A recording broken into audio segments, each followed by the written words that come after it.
Michelle, who is Anchor Light Therapy's resident trauma expert and EMDR therapist, we're asking her to break it down for us and let us know what EMDR is, how it works, and who it can help. So in our first segment, we talked about how emotional and physical trauma can really find a home in our bodies. Yes, that's a really good way of putting it. Yeah.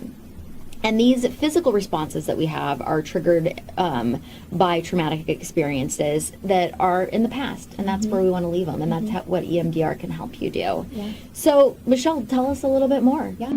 So again, EMDR is effective for anyone who's had an adverse life experience. So anywhere from, horrendous sexual abuse, physical abuse, to again having issues at work, learning about where those kind of come from. So sudden end to a breakup. Yes, that's a huge one, right? Yeah. So again, it's appropriate for everyone if you have something that you want to get unstuck. So it's really a process, and that's something that we have to keep in mind, right? Because depending on how far back our memories go that are associated, and maybe we have several things that we want to clear, right? Sometimes there's one trigger or one incident that happened when we have complex trauma, and it happens over and over and over again. So it just varies on how long it takes. But the first thing I like to do when I'm doing EMDR, and which is actually part of the model, is showing people new coping mechanisms and relaxation techniques. So there's a handful of those that we learn that we use both in EMDR and outside therapy. So again, continuing that therapy process outside of the room, right? So what would one of those coping tools be? Well, one I really like is called light stream. So this one is a visualization technique. You close your eyes and you kind of think of a thought or an event that is, maybe troubling you. And so you assess it you put it into your body, right? You call it a shape. So let's say it's a triangle, right? So you focus on that triangle inside of you. We say, what color is it? What does it represent? What is the texture of that? And then we visualize this light stream, this healing light stream that's connecting with that triangle. And then we sit there and we just let that light heal that triangle. And then we go back, right? Is that triangle smaller? Does it change color? Does it have a better physical sensation when you touch it? So it's a really visualization and kind of more imaginary, but it really focuses you in on your body. There's a healing element to that. So if something comes up that maybe is too hard to deal with in the moment during EMDR, we go back to those coping mechanisms. So, it's not like keep going. Okay, maybe we're done for today and let's do one of these techniques. If you need to do it throughout the week, if something comes up, you can do it then. So the next thing we do is develop a treatment plan. So what are all the memories we want to target? What are all the present triggers? And kind of developing the treatment plan around that. So we now have a guide in what we want to heal. And again, depending on how many events and triggers you might have, that treatment plan can look a little bit different. So I don't give a specific time to clients. A lot are like, okay, will this be healed in 5 sessions? Well, maybe. But again, we have to learn those first steps, the coping mechanisms, all the tools. So we do that within the room.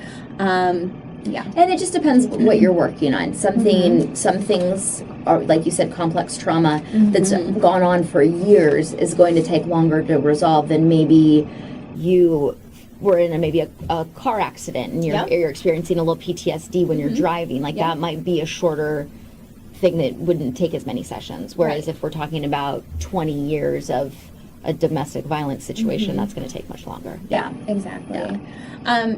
So one thing I like to remind people is EMDR is an evidence-based intervention that has been widely researched and studied. So I've seen many examples of this working. So one I can give you is I've had a client recently who was in an emotionally abusive relationship. There was no physicality to it, but it was very gaslighty. She was told a lot of things that were negative about herself. And one thing that happened is she got triggered. The relationship has been over for several years, but when she would see a similar car to this person, that this partner had, it would bring up all that fear. Is it him? I have to be hyper vigilant and look in the driver's seat, right? And then over time through EMDR, she can now look at those cars as just another car on the road. She maybe doesn't even notice. So those triggers don't come up. So after successfully completing EMDR around this trigger, again, she it didn't affect her anymore. And that's so empowering, because if you're going to feel this overwhelming sense of fear and anxiety every time you see a car, a certain kind of car, especially if it's a common car on the road, that can be really debilitating. That can cause a lot of, you might start avoiding going certain places or even maybe leaving your house. So doing something to resolve that can have a really positive, lasting impact on your life in ways that, that can be really big. Yeah. Yep. So I think this is a good time, Laura, just to jump in what a session might actually look like in EMDR. Okay, How we do that. So of course it's called eye movement, right? So we focus on, I'm going to have to follow somebody's fingers in front of my face, back and forth. You usually do 20 repetitions. So if I'm sitting with you in my office, right, and Laura, I say, go back to that time when you were in theater and you forgot your lines.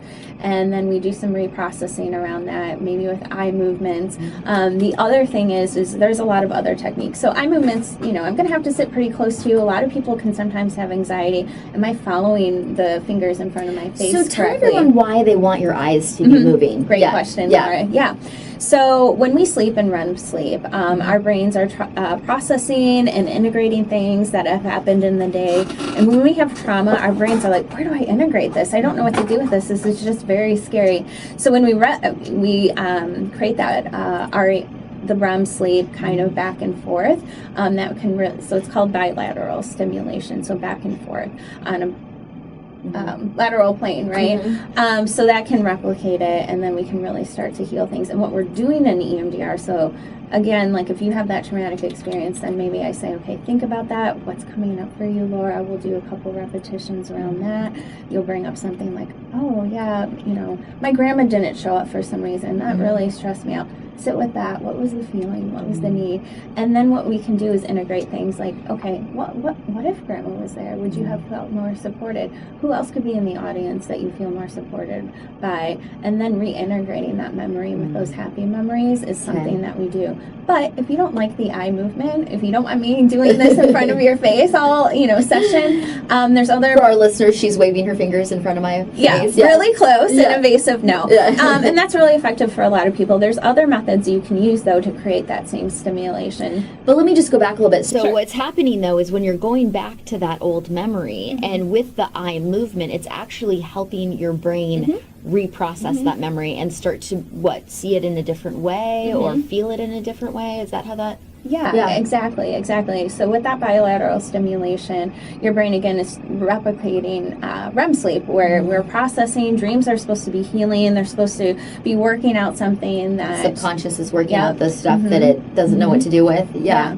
And think about nightmares. Think about dreams that we have over and over again. So a common one is like, I'm driving a car and it's out of control. Yeah. There's some sort of anxiety or something there that our brains is playing that over and over and over again. So again, sometimes it doesn't know how to integrate it. So we have to associate things that help it integrate, putting those positive things in that folder along with that.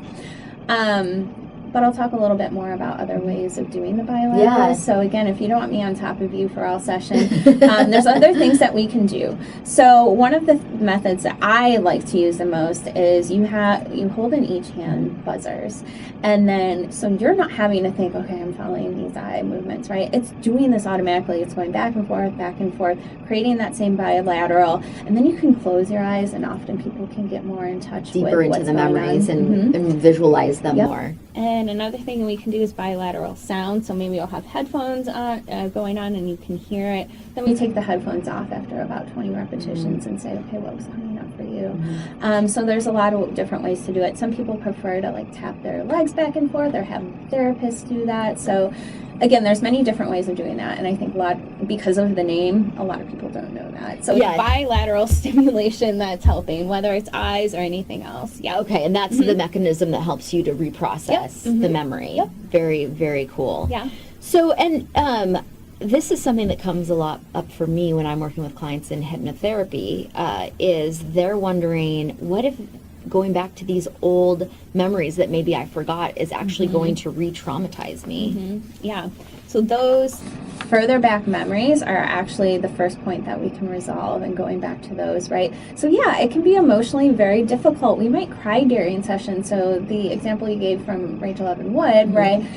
Crying was very cathartic to her in that moment, right? It's that release. So yeah, it can be difficult to, you know, regain some of these memories, but they're locked somewhere inside of us. There's a reason why we don't remember it. And then there's that release finally. Right. And they are, even if we've tucked them away, they are having some sort of impact. And that's usually in the form of like anxiety, even like addiction. I mean, there's all kinds of things that they can be influencing. Exactly. Yeah.